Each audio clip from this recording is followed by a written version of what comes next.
Boa noite, povo de Deus.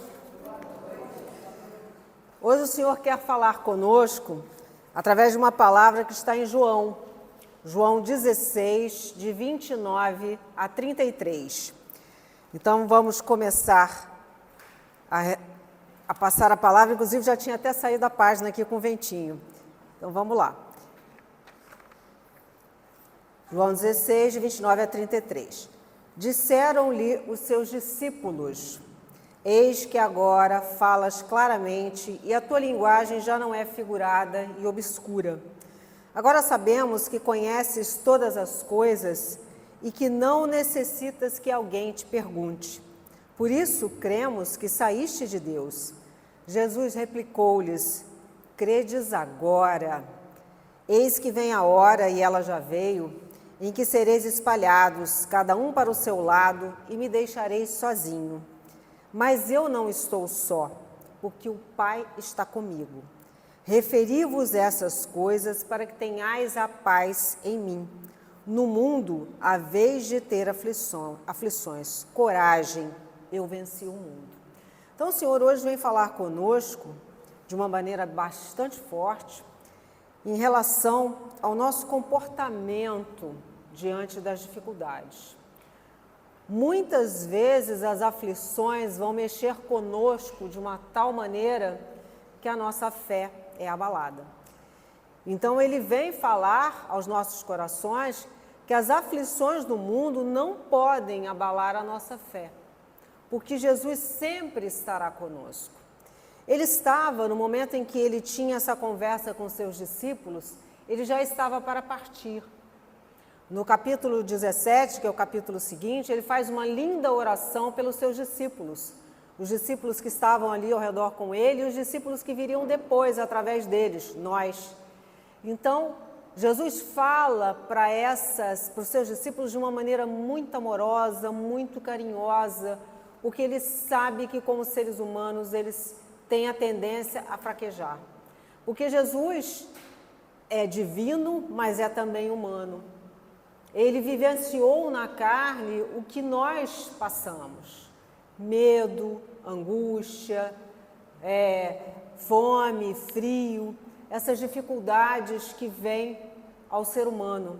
No Getsêmani, ele estava com medo, ele estava angustiado, porque ele sabia toda a dificuldade que ele ia passar. Ele sabia que a carne dele sofreria.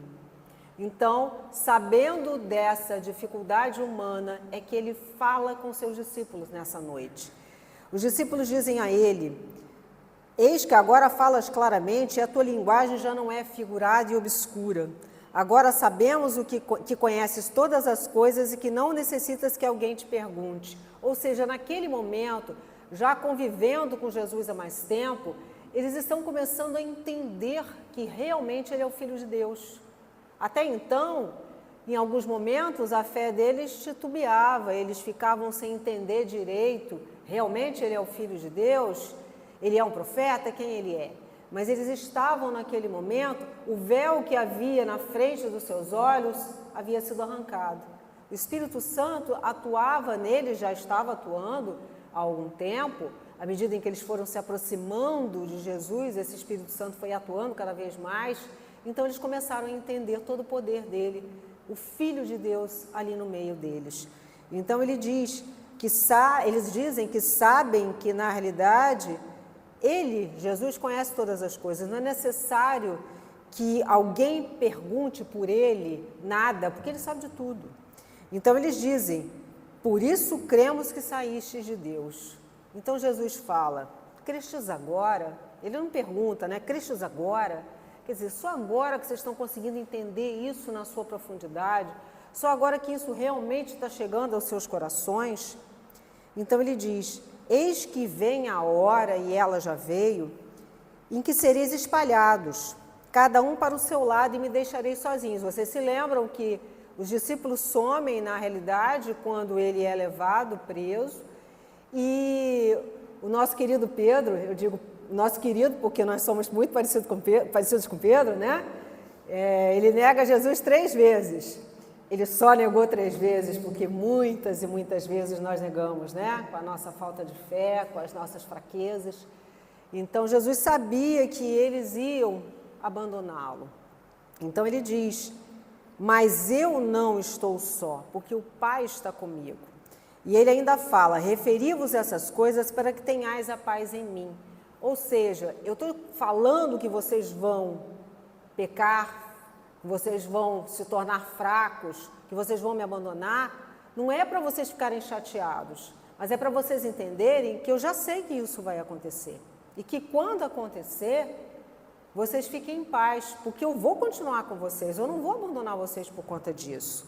No mundo, à vez de ter aflições, coragem, eu venci o mundo. Sim, ele morre, mas ele depois ressurge, ele vence o mundo.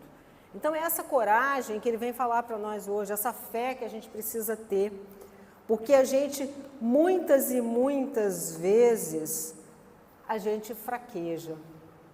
E a pergunta hoje para cada um de nós é, como nós estamos vivendo a nossa fé? É uma pergunta que a gente precisa fazer olhando para dentro de si.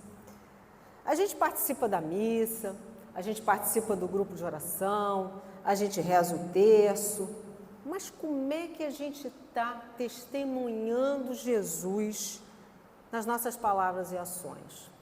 A gente cansa de ouvir, nós cansamos de ouvir que os testemunhos arrastam, não é? As palavras, às vezes, não são tão profundas quanto as nossas ações. E as ações são nas mínimas coisas. No nosso dia a dia, no nosso trabalho, na nossa irritação com o colega de trabalho, na nossa intolerância com o nosso familiar. Tudo isso é uma maneira de testemunhar Jesus, de testemunhar a presença de Deus na nossa vida.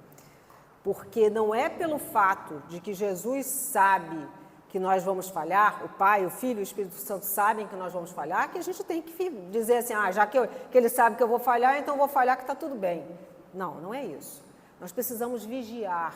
O convite hoje é para que, diante da nossa fé, da fé que nós proclamamos no nosso Senhor, que nós possamos realmente mostrar isso, testemunhar em palavras, em ações. Porque como é que a gente está agindo quando as situações ficam difíceis? Quando a doença chega? Tem doença que é difícil, gente. Tem doença que é crônica, tem doença que não tem cura, tem doença que tem um tratamento complicado. A depressão, a ansiedade, que são males dos nossos tempos, como nós vivenciamos ao nosso redor, amigos, parentes, às vezes até nós, lutando contra a depressão, contra a ansiedade.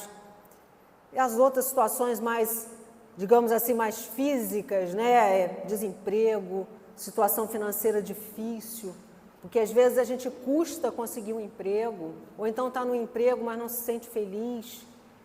E as outras situações que existem também na nossa vida, ao nosso redor, os vícios, os hábitos, alcoolismo, drogas. E a gente às vezes pensa só em coisas como álcool, drogas, mas e aqueles comportamentos, a teimosia, o temperamento difícil? Isso também é um tipo de vício, é um hábito. Não aceitar a palavra do outro, não querer ouvir o outro, achar que está sempre certo, não querer aprender, achar que já sabe tudo. Isso também são comportamentos que, na realidade, precisam ser mudados. Quando a gente vivencia tudo isso, mas não deixa Jesus entrar na nossa vida, a gente se afasta dele. Então, são esses tempos difíceis que ele diz aqui para os discípulos, que vocês vão enfrentar aflições, são essas aflições. São essas coisas que muitas vezes podem nos separar de Deus. E ele então vem chamar a nossa atenção para que a gente precisa permanecer na fé diante de tudo isso que acontece ao nosso redor.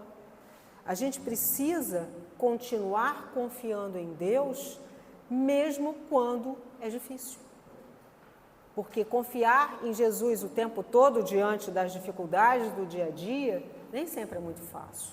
E a gente sabe disso. Conviver, às vezes, com um parente nosso teimoso, feito uma porta, que não muda por nada.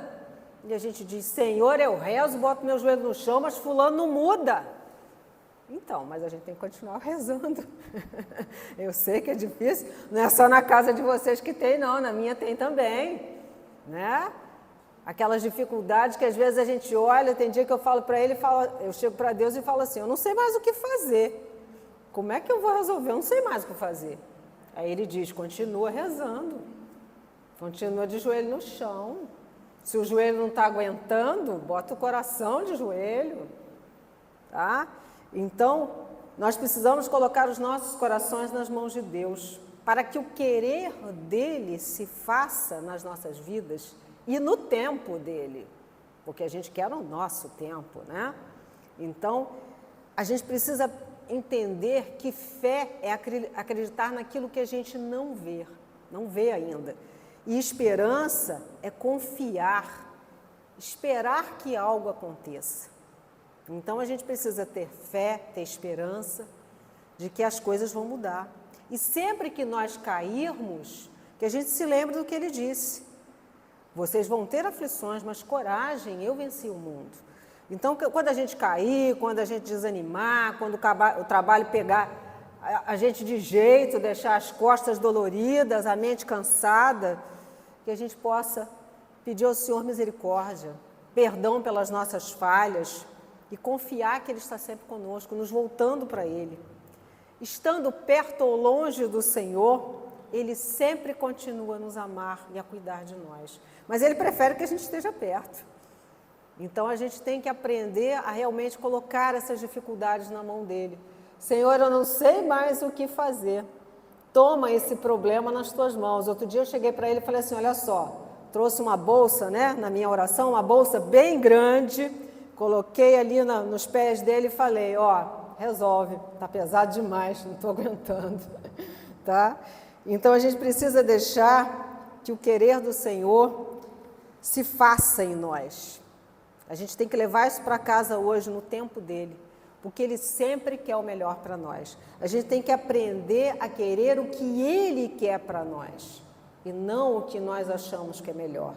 A mensagem principal hoje é que quando falharmos, a gente sempre lembre que ele vai estar conosco, e que é preciso então que a gente volte, recomece e continue a acreditar e a esperar que a vontade dele vai se fazer nas nossas vidas. E sempre lembrando, não é só esse momento daqui, a nossa alma é eterna. Então a gente precisa lutar para que a alma esteja sempre na presença do Senhor, corpo e alma. Amém?